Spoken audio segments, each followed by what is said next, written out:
Probably after complete the story in Red Dead Redemption 2, everyone has probably asked themselves this question: why Micah such an asshole? But not only that. Of course, a lot of things depend on your choices in the game itself, but still the backbone of the plot remains the same. And here it is worth discussing what paths this character has traveled. You saved my life.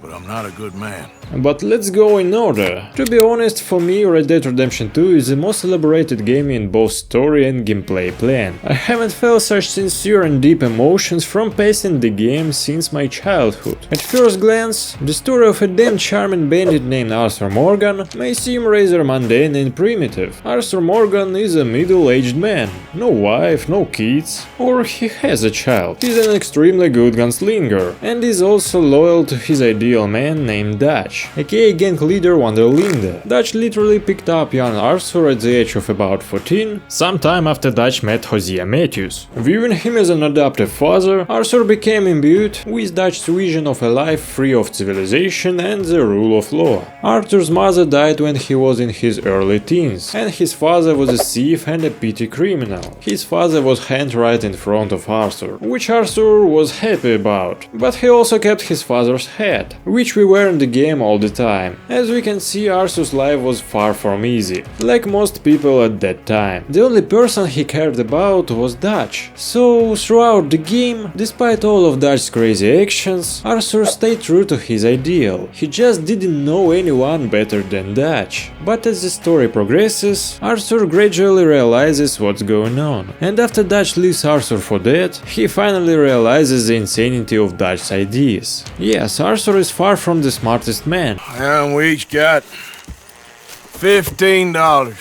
Oh, and a quarter. Don't forget the quarter. But do you feel sympathy for him, for the inner humanity behind the constant killing? He is extremely charming and witty. Developers showed us the whole palette of emotions of the character of this man. And so regardless of even high or low honor, you will feel sympathy for him. Arthur is an unhappy man. All his life he was only able to rob and kill. Also, he has a rather subtle nature. Look at the way he drafts in his diary. Unlike John, you can see the rudiments of creative thinking in Arthur. Sometimes, sketching some places, he writes that he doesn't know why he does it. He just wanted to make a sketch. In the side quests, you can fulfill a whole line of quests with a wandering photographer who really wants to photograph nature, but is unable to protect himself from it. In this, he is helped by Arthur, and for nothing. He wants to help him make a good photo, and we can see that this process is interesting to Arthur. The same can be seen in the line of funny quests with the French artist. Arthur understands absolutely nothing in art, but for nothing helps the Frenchman to get out of all sorts of trouble. At the end, he even gives his painting as a souvenir. Arthur's character is multifaceted and truly mesmerizing. He doesn't do well with women either, as the family of his lover named Mary was simply against meeting Arthur, because he is a gangster. Arthur blames himself for this, but when Mary asks for help, he runs to help. The last quest with her I refused to do, because Mary asked to help her father, who for a second could not tolerate Arthur. Almost everyone in the story uses Arthur, some intentionally and some not so much, but Arthur is curious and he really likes to learn new things. But unfortunately, the best thing he knows how to do is kill. The climax of Arthur's character development occurs when he contracts tuberculosis, which he contracted while beating a sick farmer out of debt. It wasn't until Arthur began to realize the inevitability of his death. He tried to just help someone. All his life he had indulged Dutch's actions and saw him as someone who could take care of people. But in reality, Dutch turned out to be greedy and just plain cruel bastard,